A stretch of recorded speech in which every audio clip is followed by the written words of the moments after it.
Bonjour à tous et à toutes, et merci beaucoup d'être là. Bon, aujourd'hui, ensemble, je vais vous parler d'introversion, un peu d'extraversion aussi, et dans un second temps d'agilité. Et surtout parce que quand on parle d'agilité, souvent, introversion, c'est pas trop le mot qui vient en premier à l'esprit. Ou même en deuxième, ou même sur la liste, on le trouve pas vraiment. Alors que, pourtant, l'introversion, ça représente entre une personne sur deux et une personne sur trois. Nous sommes partout, dans les équipes, agiles ou pas agiles. Donc, je vais me présenter en 2-3 mots. Oui. Donc, je m'appelle Anaïs Huette, je suis coach agile chez Scube Consulting et je suis aussi introvertie. Donc bon, ça tombe bien, je vais parler d'agilité, je vais parler d'introversion, je ne suis pas trop mal placée. Et je vais vous raconter une petite histoire. En 2021, lors d'une mission chez Cdiscount, j'ai pu intégrer une équipe qui s'appelle l'Agile Center, composée majoritairement de coachs agiles. Et dans cette équipe, j'ai pu apprendre énormément de choses au contact de gens exceptionnels et faire mes premiers pas en tant que coach agile. Et dans cette équipe, lors d'un atelier, une rétrospective, nous avons eu l'occasion, tous les membres de l'équipe, de faire un test de Myers-Briggs.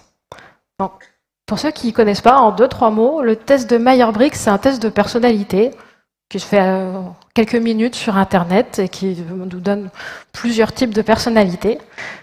Et dans les critères qui séparent ces différents types, il y a justement introversion, extraversion. Et là, lorsque toute l'équipe a mis en commun ces résultats, eh bien, si on faisait une séparation des profils entre extravertis et introvertis, ça donnait ça. J'étais la seule coach agile introvertie. Et ça m'a fait un peu cet effet-là. Voilà. Et alors justement, je vais vous poser une petite question. Et vous vous considérez plutôt introverti, plutôt extraverti?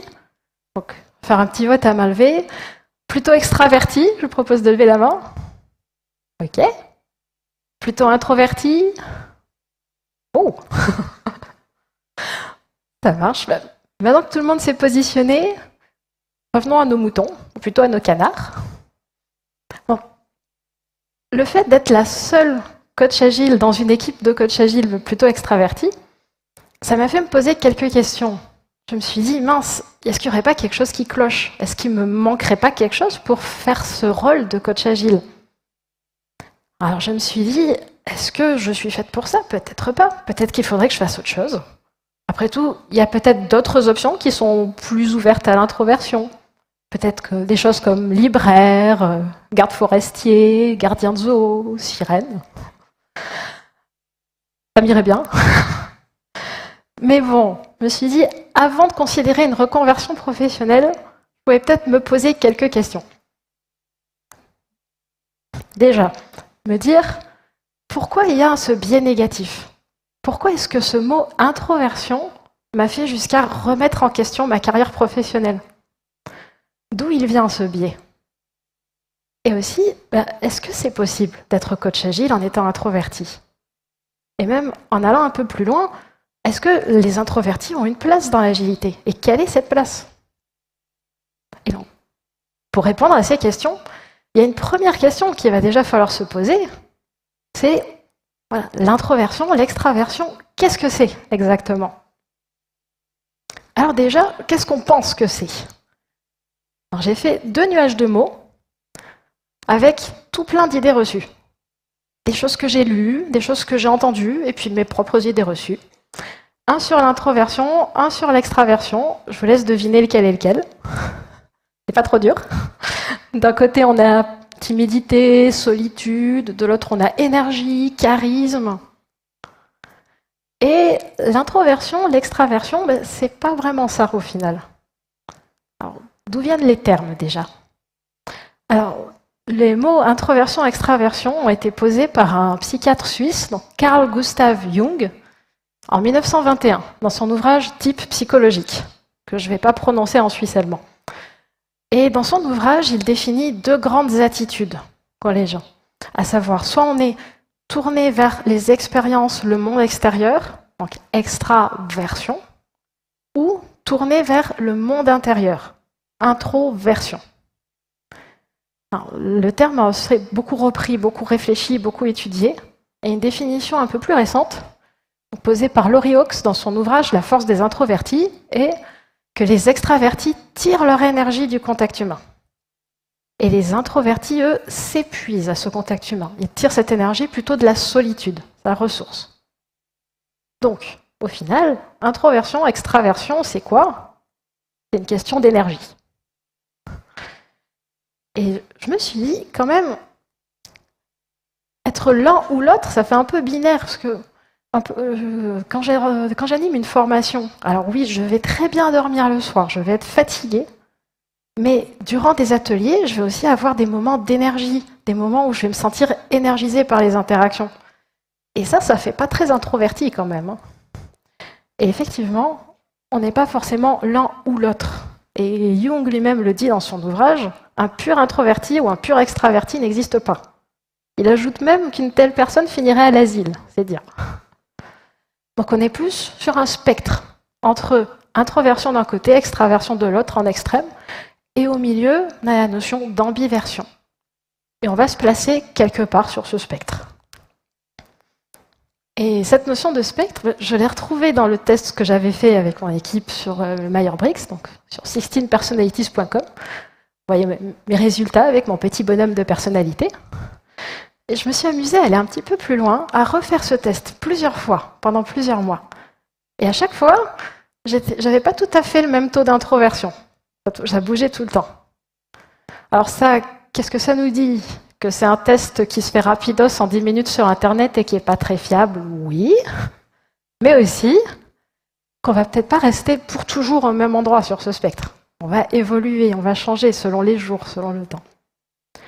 Et ça, c'est une question qu'un scientifique américain s'est posée, Jérôme Kagan, en 1989. Il a fait une expérience en se posant la question sur à quel point est-ce que l'introversion et l'extraversion, c'est inné, à quel point c'est acquis. Pour ça, il a pris 500 bébés, il les a rendus après, et il a pris le pari de pouvoir prédire leur tempérament.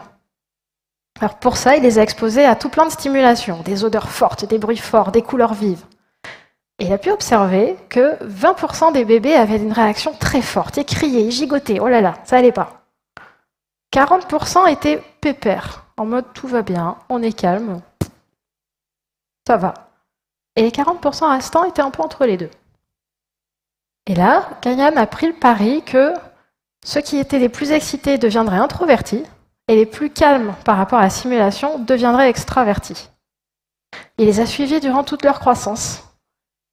Et ce qu'il a observé, c'est que oui, une bonne partie des bébés excités étaient devenus plutôt introvertis, une bonne partie des bébés calmes étaient devenus plutôt extravertis, mais pas tout le monde. Et même ceux du milieu, tout le monde avait, selon leurs expériences, leur éducation, leur vie, était parti d'un côté ou d'un autre. Donc il y avait cette dimension innée qu'on pouvait prévoir chez un nouveau-né, mais une grande dimension acquise. Et même, on peut aller un peu plus loin, on le retrouve même au niveau physiologique. Donc j'ai pris en exemple 2 études, je vais décrire assez rapidement. En 2005, on a fait un lien sur l'introversion et l'extraversion et les récepteurs de dopamine au niveau du cerveau. Et on a pu observer que les cerveaux de personnes plutôt introverties avaient des récepteurs plus sensibles à la dopamine. Et ce que ça donnait, c'est qu'il fallait moins de dopamine pour être stimulé. Et on pouvait même être surstimulé. Donc, contrairement au cerveau plus extraverti qui pouvait en emmagasiner plus et mieux réagir aux stimulations. Autre étude, en 2012, on s'est posé la question au niveau du cortex préfrontal et de la matière grise. C'est la zone de la pensée abstraite et de la prise de décision. Et on a pu observer que les cerveaux un peu plus introvertis avaient un peu plus de densité dans cette zone-là. Et ce que ça nous dit, en gros, c'est que ça cogite dur avant de prendre une décision. Alors, ça a ses avantages comme ses inconvénients, pour introvertis comme extravertis. Et c'est intéressant de voir que ça nous touche jusqu'au niveau physiologique.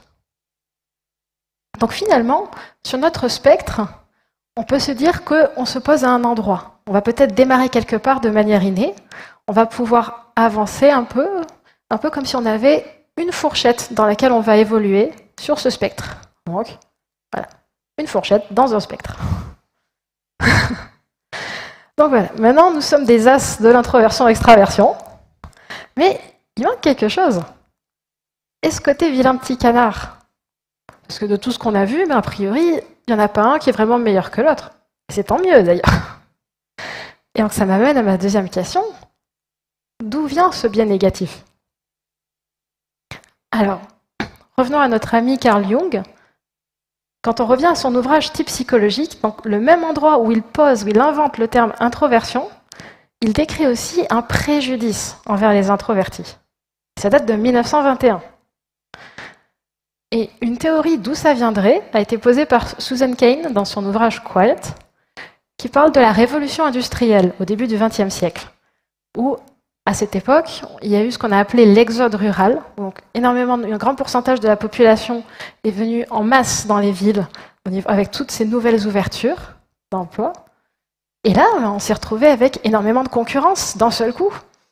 Et ceux qui ont pu le plus se démarquer, ça a été les personnes avec un tempérament plus extraverti, qui ont pu se vendre, se faire du réseau. C'est devenu synonyme de succès. Et là, un tempérament plus introverti n'était plus trop un avantage. Et on le voit avec un best-seller qui est sorti en 1936 de l'époque, qui reflète assez ce côté extraversion, se faire des amis, pouvoir être charismatique égale succès. Comment se faire des amis et influencer du monde, de Dale Carnegie. Je crois que j'ai bien prononcé. Alors, ça, c'était en 1936. Et aujourd'hui, ça donne quoi, l'introversion? Aujourd'hui, ce biais négatif, on le rencontre très tôt. On le rencontre dès la petite enfance. Je vais donner l'exemple de ma fille, qui, là, cette année, en 2022, est passée de CP à CE1. Et au mois de juillet, sur sa fiche d'évaluation, il y avait écrit « trop introverti ». Et ça l'a quand même suffisamment impacté pour que septembre, arrivée en CE1, elle refuse catégoriquement de faire toute activité extrascolaire. Pourquoi? On m'a dit que j'étais trop introvertie. Je peux pas. Et quand on lui demande « c'est quoi pour toi être introverti ?» elle nous répond « c'est ne pas parler aux autres, ne pas pouvoir faire d'activités en groupe, avoir peur des autres et rester seule. » Ça, c'est pas moi qui lui ai appris. C'est pas son papa non plus. Et effectivement, quand dès l'enfance, on apprend, on nous remonte que si on a besoin de s'isoler dans la cour de récréation, c'est un problème, c'est quelque chose qu'on intègre et qui va aussi nous suivre à l'âge adulte. On va aussi le retrouver dans la littérature, où je me suis amusée à faire des recherches sur Amazon Books. J'ai recherché le terme « introverte ». Et j'ai trouvé ce genre de livre. Donc on a « Comment être introverti dans un monde extraverti », le guide de survie de l'introverti, trouver de la sécurité dans un monde extraverti. Pardon. On a quand même un message fort. On a ce côté, si on est introverti, le monde n'est pas vraiment fait pour nous. Il va falloir s'adapter, survivre, trouver de la sécurité. C'est dur. Et quand on fait la recherche opposée, qu'on cherche le terme extroverte, on trouve plutôt des choses comme ça.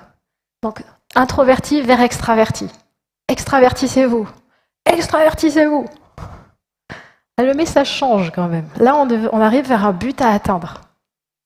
Et c'est pas anodin, parce que on l'a vu avec le lapin du Racel. La grosse différence entre introversion et extraversion, c'est l'énergie. Et s'extravertir, quand on est plutôt introverti, c'est une énorme dépense d'énergie. Et ça, Albert Camus nous le dit assez bien. Il nous dit personne ne se rend compte que certaines personnes dépensent une énergie énorme pour être normales. Alors, il ne parle pas d'introversion, il ne parle pas d'extraversion. Et pourtant, si extraversion devient le normal, eh bien ça s'applique très bien. Et cette énergie énorme qu'on dépense, c'est une grosse charge mentale qu'on ne va pas dépenser ailleurs dans sa vie personnelle ou dans sa vie professionnelle dans l'entreprise. Ça m'amène à mon point suivant. L'introversion dans l'entreprise. Qu'est-ce que ça donne? Alors, moi, j'ai commencé à travailler en 2010. Ça fait un petit moment maintenant. Et j'ai souvent entendu des remarques que je pense que beaucoup d'entre vous auront peut-être déjà entendues. Des choses comme tu dois t'imposer plus. On t'entend pas. Ne sois pas en retrait comme ça. Impose-toi. Allez, parle. Mais aussi, bah alors, tu nous aimes pas? Ou tu dis rien, t'as pas compris? Et même, en tant que femme introvertie, j'ai parfois eu droit même à des petites pépites supplémentaires. Des choses comme ça. Et voilà. En tant que femme, c'est normal si tu te sens intimidée. Ou on sait ce que c'est la chose féminine. Voilà. Alors, en entreprise aussi, on a ce qu'on appelle des archétypes, des stéréotypes, des rôles qu'on imagine. Et dans ces stéréotypes, il y a des stéréotypes qui sont plutôt positifs, qui vont aussi représenter un peu des buts à atteindre. Dans cela, notamment, il y a le leader charismatique, la personne qui est énergique, qui va être assurée, qui va prendre des décisions, se mettre en avant. Et là, je suis presque en train d'énumérer ma liste d'idées reçues sur l'extraversion. Et à l'opposé, on a un autre stéréotype, un peu plus négatif, et qu'on connaît très bien aussi. Celui de l'informaticien renfermé qui vit dans sa grotte et qui parle à personne. Voilà, qui est solitaire, qui est le geek, le nerd, qui est mal à l'aise. Et on le fait souvent correspondre à cette image du passif. Ce rôle qu'on retrouve lorsqu'on apprend à faciliter des réunions dans les différents types de profils qu'on voit, et qui va représenter une personne qu'il va falloir tirer en avant et faire parler, parce qu'elle va être en retrait. Autre chose aussi en entreprise, alors là nous avons des grands open space. Tout plein de monde. Alors c'est des environnements qui facilitent énormément la communication. On va pouvoir se lever, parler avec les collègues, voir toutes les équipes. Ça va aussi être très bruyant. On parlait de stimulation, là on en a pas mal. Et justement, il y a eu un scientifique américain, donc Russell G. Green, qui s'est posé la question en 1985 de l'impact de la stimulation sonore sur les profils plutôt introvertis ou extravertis. Et il a fait une expérience très intéressante. Il a pris 2 groupes de personnes qui ont passé un test de personnalité. Donc, selon ce test, ils ont été séparés en un groupe d'introvertis et un groupe d'extravertis. Et il leur a donné à tous un casque dans lequel il y avait une musique, un bruit d'ambiance qui était imposé, le même pour tout le monde. Ils ont aussi eu un puzzle à faire, un jeu de logique assez complexe, suffisamment pour nécessiter une certaine quantité de concentration et de créativité. Et la seule chose que pouvaient faire les membres du groupe, outre résoudre le jeu, était choisir le volume de leur fond sonore. Et en fin de la première itération, les 2 groupes ont fait des performances à peu près équivalentes. Pas de grande différence. La grande différence, c'est le volume. Le groupe des extravertis a choisi 20 décibels de plus en moyenne que le groupe des introvertis. Ça en fait quand même. Mais on va un peu plus loin. On fait une deuxième itération. Un autre groupe d'introvertis, un autre groupe d'extravertis. Même casque, même puzzle, même bruit d'ambiance. Seule différence, ils ne peuvent plus toucher au volume. Et on impose le volume fort qu'ont choisi les extravertis du groupe précédent aux introvertis, et vice-versa. On impose le volume bas des introvertis aux extravertis. Et là, patatras, les performances baissent dans les 2 groupes. Et ce que je trouve super intéressant là-dedans, c'est que même si, quelque part, personnellement, j'aimerais pouvoir dire « Ah bah, les open space !» En fait, je peux pas. On peut pas les enlever sans pénaliser les personnes qui seront plus du côté extraverti de notre spectre et qui pourront vraiment se nourrir de cet environnement stimulant. Mais d'un autre côté, là, on pénalise les personnes plus introverties dans cet environnement bruyant. Et quelque chose qu'on pourrait faire, quelque chose tout simple, ce serait de la même manière qu'on fournit des écrans, des fauteuils, des claviers, du matériel, pourquoi pas fournir des casques anti-bruit à la demande, des petites zones qui permettent de s'isoler au besoin, pouvoir faire une sorte de compromis. Un autre compromis possible, on a le télétravail. Alors, on est tous passés au télétravail ces dernières années avec la pandémie. Maintenant que nous arrivons vers 2023, on parle de plus en plus de le faire diminuer jusqu'à revenir, enfin, faire un retour à la normale. Et ça me paraîtrait être une bonne idée de pouvoir garder au moins, pouvoir proposer un télétravail partiel à ceux qui le voudraient, pour permettre ce côté des moments où on est dans l'isolation, dans la solitude chez soi, où on travaille, et des moments ensemble en groupe. Et là, je vais me baser sur mon expérience personnelle, mais depuis que j'ai au moins 2 jours dans la semaine pour souffler et travailler seule chez moi, j'ai jamais été aussi énergique et présente que les jours où je suis en open space. Ça peut avoir un impact plutôt positif. Alors, parlons maintenant de l'introversion dans une équipe agile. C'est marrant que les Athéniens s'atteignirent. Alors, l'agilité, quand j'ai posé la question à un de mes collègues, donc Maxime, qui est plutôt du côté introverti de notre spectre, il m'a dit, voilà, l'agilité, ça a été fait par des extravertis pour des extravertis. Et bam! Il mâche pas ses mots, Maxime. Et il n'a pas tort. Parce que j'ai eu la chance de pouvoir assister à l'Agile Tour Bordeaux à la fin du mois d'octobre. Et là, entre les différentes conférences et ateliers, j'en ai profité pour discuter un petit peu avec les autres participants, parler un peu de « Et toi, qu'est-ce que t'en penses ?» L'agilité, l'introversion. Profiter pour me faire un peu de pub pour aujourd'hui. Et un participant m'a dit une phrase qui m'a assez marquée. Il m'a dit « Quand tu entends coach agile et introverti, tu sens qu'il y a quelque chose qui cloche. »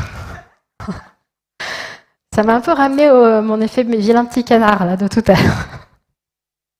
Et quand on y pense, bon, ça peut se comprendre. Sur le côté, l'agilité, c'est quand même une façon de faire, une culture qui est basée sur la collaboration. La première valeur du manifeste agile, c'est les individus et leurs interactions, plus que les processus et les outils. On va beaucoup encourager ce dialogue, ces moments de communication, ces moments d'équipe. Et si je prends l'exemple de Scrum, des frameworks les plus connus, donc je pense qu'on a tout le monde un peu entendu parler, eh bien, il va y avoir énormément de moments en équipe, des moments communs. On va se voir tous les jours en mêlée, on va faire des sprint planning, on va faire des revues de sprint, du refinement. Et même en dehors de tous ces moments qui font partie du cadre, on va faire du pair programming, on va faire des ateliers, des workshops, on va se parler beaucoup. Et je trouve ça super.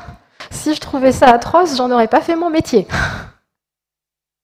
Et je me dis, depuis maintenant quelques années que j'évolue dans un environnement agile, quelque part, si je reprends mon spectre, en imaginant que là, cette fourchette, ça représente là où je me place, sur le spectre introversion-extraversion, de manière complètement arbitraire, zéro test de personnalité.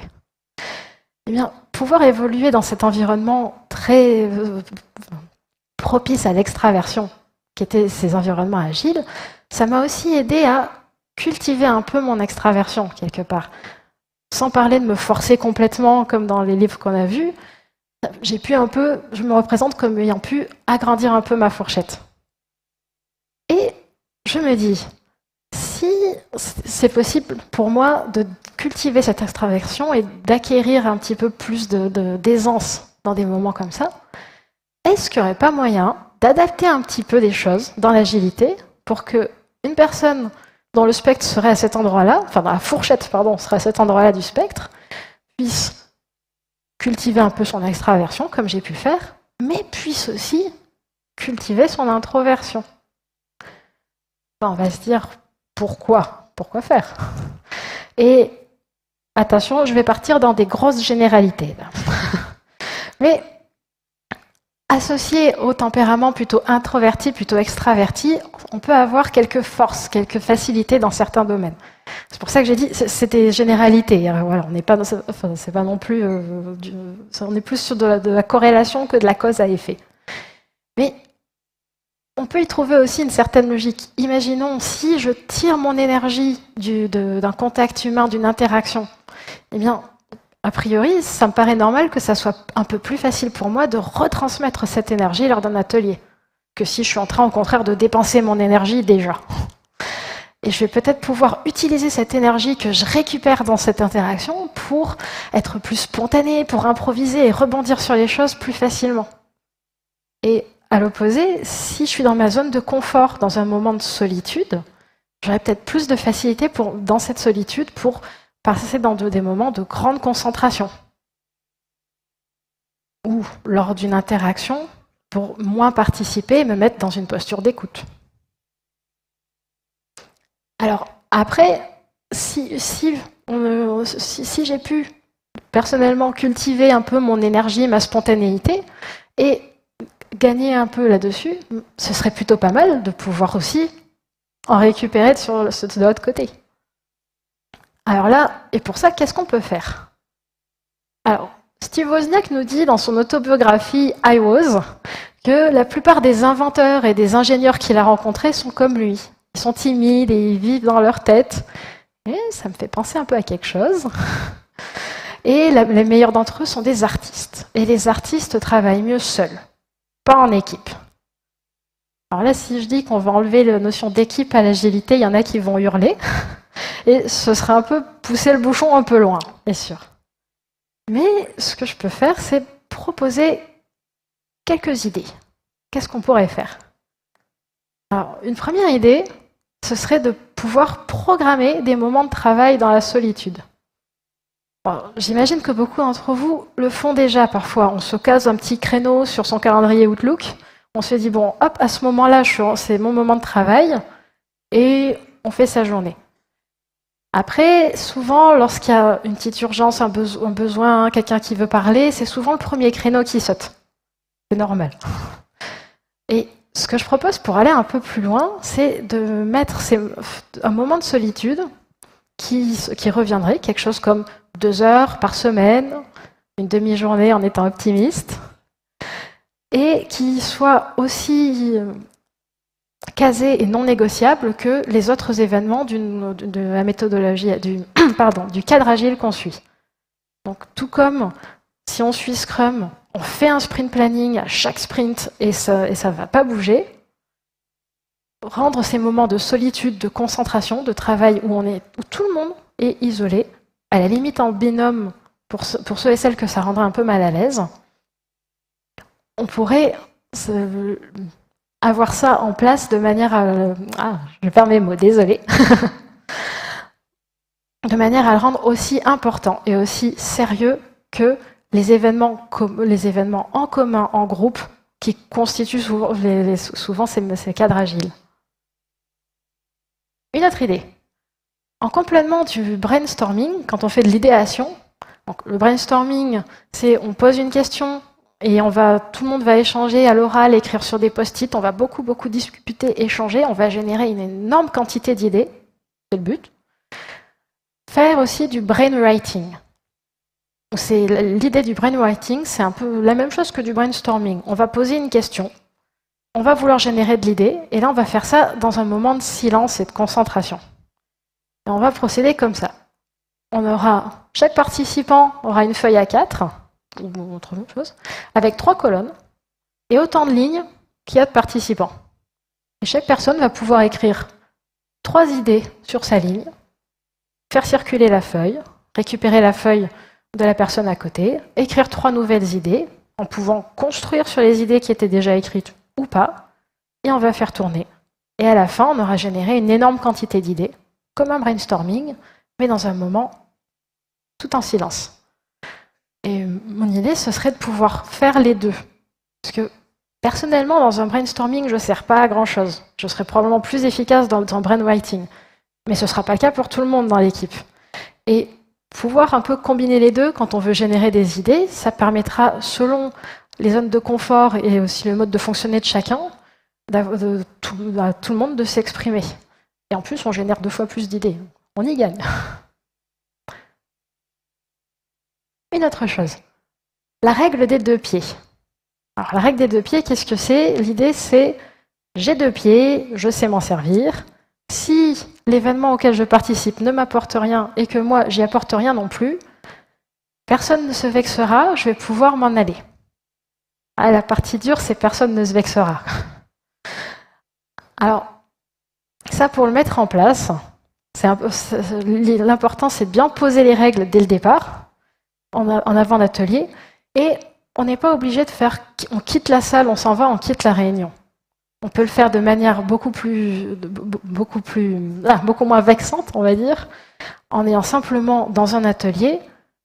Si à un moment je n'apporte pas grand-chose, ou ça commence à faire beaucoup aussi, par exemple pour un grand workshop, je peux me mettre en retrait. Je peux attraper mon ordinateur, travailler un petit peu, en gardant une oreille sur ce qui se passe. Si on a besoin de moi, on pourra m'appeler, je reviendrai. Si je sens que là, je vais de nouveau pouvoir apporter une aide pertinente, je vais pouvoir revenir. Et j'aurais pu m'éloigner, reprendre un petit peu d'énergie et être prêt à reparticiper. Au lieu de rester dans l'atelier en silence et pas forcément bien, sans apporter. Et enfin, en parlant d'atelier un peu où on dépense beaucoup d'énergie, une dernière chose, ce serait de donner des éléments en amont des réunions, des événements, des ateliers, pour permettre de s'y préparer. Ça, je pense que beaucoup d'entre vous le font peut-être déjà, et c'est plutôt cool. Et pourquoi est-ce que c'est pertinent? C'est que parfois, et je dis bien parfois, c'est pas du systématique, quand on arrive sur un atelier et qu'on a un grand moment avec plein de monde et qu'on découvre le sujet, on va peut-être avoir besoin d'un petit peu de temps pour le cogiter, pour y réfléchir. Et ça, quand on est déjà en train de dépenser une bonne quantité d'énergie à interagir avec un grand groupe, ça va être plus dur, ça va être lourd. Personnellement, quand ça m'arrive, je me retrouve souvent à ne servir pratiquement à rien, à ne pas participer, à rester en retrait, le temps que l'idée fasse son chemin, que je puisse bien y réfléchir, que je puisse voir ce que je peux apporter. Et ça va être à la toute fin, réellement, que je vais pouvoir vraiment participer. Et là, ce qui se sera passé, c'est que peut-être que j'aurais reçu des petites remarques, comme celles que je mettais tout à l'heure au niveau de la partie entreprise. Ou peut-être que j'aurais regardé ce qu'ont fait mes voisins, histoire de, justement, faire profil bas, copier un peu ce qui est écrit à côté, et je ne rapportais aucune valeur quand même. Alors qu'avec quelques petits éléments de réflexion en amont, alors pas forcément tout le déroulé complet, juste des petits axes, j'aurais pu entamer ce processus de cogitation, de réflexion pour bien prendre les idées. Et quand j'arriverai à l'atelier qui sera plutôt énergivore, je serai peut-être à même de participer plus vite et plus efficacement. Pardon. Et pour le coup, c'est vrai que l'intérêt aussi de pouvoir cultiver un peu ces forces de l'introversion en plus des forces de l'extraversion, c'est que, en final, on se complète plutôt bien en termes d'introverti et extraverti. Je vais prendre l'exemple, encore une petite histoire, une formation que j'ai pu faire donc, à Agile Center avec mon collègue David, où si je devais imaginer son spectre introversion-extraversion, je l'imaginerais du côté ambiversion-extraversion. Et ensemble, nous avons construit une formation. Alors, nous sommes basés sur nos compétences de coach agile pour toute la partie contenu. Et pour notre travail en binôme, au moment de structurer, de planifier, de penser tout ça, j'ai pu apporter tout ce que je savais faire, toutes mes facilités de planification, de structuration. Et au moment de l'animation, David m'a ébahi avec sa capacité à énergiser l'animation, à rebondir sur tout ce que disaient les participants, à adapter tout ce qu'on avait fait pour fournir une expérience vraiment sur mesure. Et lorsqu'il animait, je pouvais me placer dans une posture d'observation, fournir mes observations au débrief pour lui donner matière à continuer à rebondir. Et à tous les deux, en combinant ces forces, on a fait un super boulot, on a fait une super formation. Et c'est un peu ça l'idée de, plutôt que de se forcer de se forcer tous sur ce côté extraverti, extravertissez-vous, eh bien, en laissant un peu de place aux forces de l'introversion, et aussi en travaillant ensemble, on peut cultiver et nos forces d'extraversion et nos forces d'introversion. Parce qu'à l'issue de cette expérience, j'ai pu m'inspirer de ce que j'ai pu voir David faire, m'inspirer de sa manière d'animer et le mettre en application à d'autres moments. Donc, pour le coup, je vais vous reposer la question que j'avais posée tout à l'heure, maintenant qu'on a un petit peu plus fait le tour sur la partie introversion-extraversion. C'est « et maintenant ?» Si je refais un vote à main levée, parmi vous, ceux qui se considèrent comme plutôt extravertis. Plutôt introvertis. Plutôt ambivertis. Il y a plus de monde.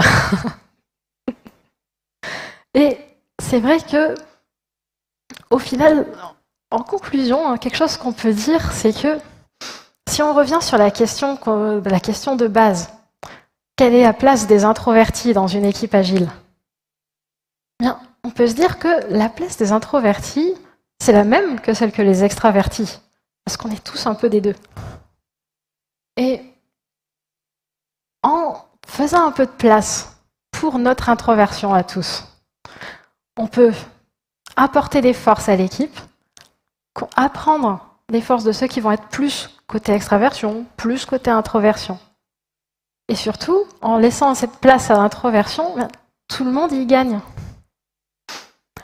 Donc, finalement, peut-être que la question à se poser, la bonne question, c'est pas tant quelle est la place des introvertis dans une équipe agile, peut-être que ça va plutôt être quelle place peut-on laisser à l'introversion dans nos équipes agiles. Donc, si vous voulez en apprendre un peu plus sur l'introversion, comme aussi les ouvrages sur lesquels je me suis basée pour monter cette conférence.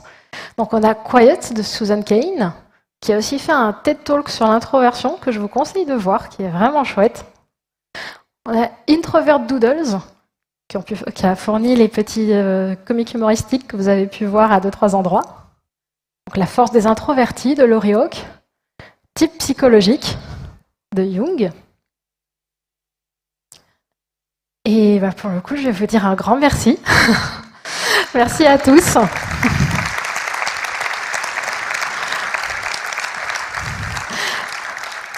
Et donc, s'il y a des questions, est-ce qu'on a le temps pour les questions? Super.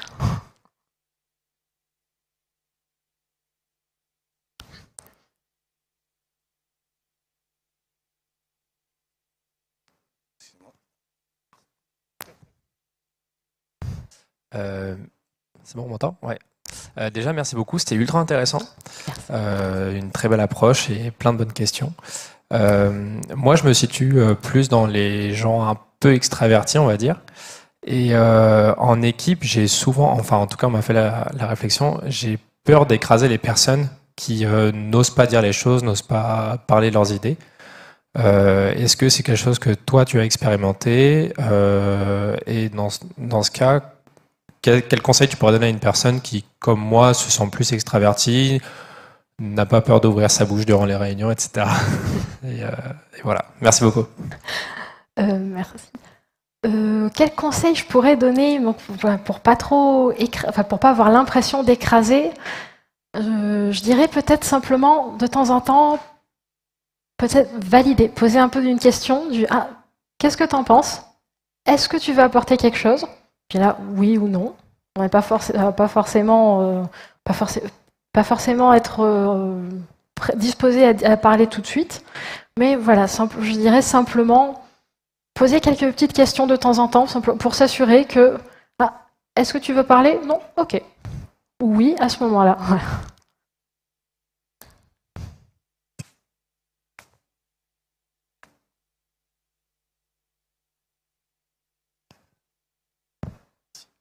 Merci Anaïs, très bonne conférence. Je vais rebondir sur la question, parce que justement je voulais la voir de l'autre côté.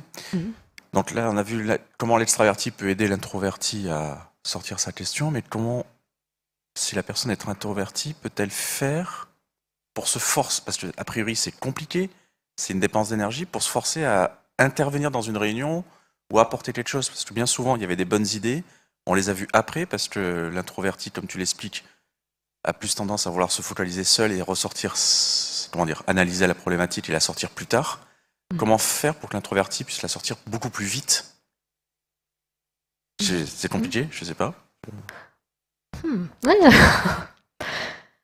Je dirais, pour un introverti, bon, déjà, se forcer à la dire plus vite, ça me paraît un peu... ça va tout de suite être une dépense d'énergie, effectivement, ça serait un peu compliqué. Surtout si, comme ça m'arrive fréquemment, à ce moment-là, ça va pas tant être me forcer à réfléchir plus vite, mais je vais plutôt me mettre mal à chercher des idées ailleurs parce que j'aurais peut-être pas fini de le faire, ou si j'ai des idées à apporter et que j'ose pas parce que tout le monde parle et que je vais pas trop pouvoir lever la main, parler. Là, je veux plutôt me poser du côté facilitateur d'un événement comme ça. Je dirais, essayer un petit peu de temps en temps, tendre un petit peu la balle, est-ce que là tu veux nous dire quelque chose? Non? Ok. Ou, bon, là, je m'écarte un petit peu sur si c'est pas possible d'en parler tout de suite, parce que l'idée n'est pas complètement formée, parce que j'ai pas forcément pu me sentir suffisamment à l'aise pour le dire. Pourquoi pas proposer une sorte d'après-réunion est-ce que vous avez des réflexions pour après que vous pourriez nous envoyer, nous partager? Ça peut même être à l'écrit, des petits post-it qu'on va faire après, ou un petit mail groupé, un petit Teams, ou peut-être même se voir en one-on-one. C'est vrai qu'à 2, c'est un peu plus confortable qu'à 15, pour refaire un petit point sur, voilà, qu'est-ce que tu en as pensé? Est-ce qu'il y a des axes que tu aurais voulu nous dire, mais que tu n'as pas eu l'occasion d'exprimer? Voilà, c'est un peu ce que j'imagine. Une dernière question?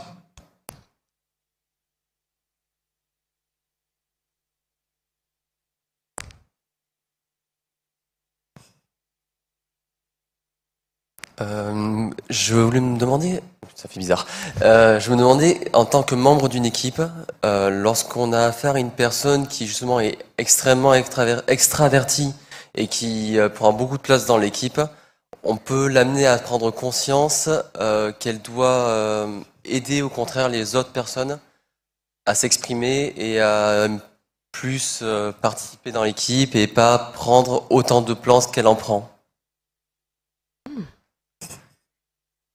Alors, après, je rebondis un petit peu. Je suis pas sûre qu'une personne une personne qui va être plutôt extravertie dans l'équipe doit forcément. Pardon. Je suis pas sûre que la personne va forcément devoir mettre les autres en avant. Après, pouvoir laisser un petit peu de place aux autres. Donc, si on s'exprime beaucoup, peut-être encourager cette personne à faire un peu une enquête, à poser les questions. Parce que si on est la personne qui pose les questions et qui se met en posture d'écoute, forcément on va laisser les autres reparler.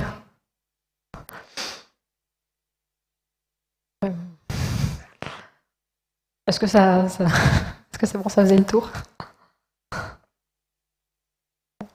Si c'est bon, en tout cas, je vous dis encore merci tout le monde pour votre attention, pour votre écoute. J'en profite pour glisser un énorme merci à tous mes collègues de chez Scube, de l'Agile Center de Cdiscount, aussi tous mes amis qui m'ont aidé qui m'ont donné du feedback et m'ont aidé à construire cette conférence. Et puis merci au BDX.io pour cette énorme opportunité.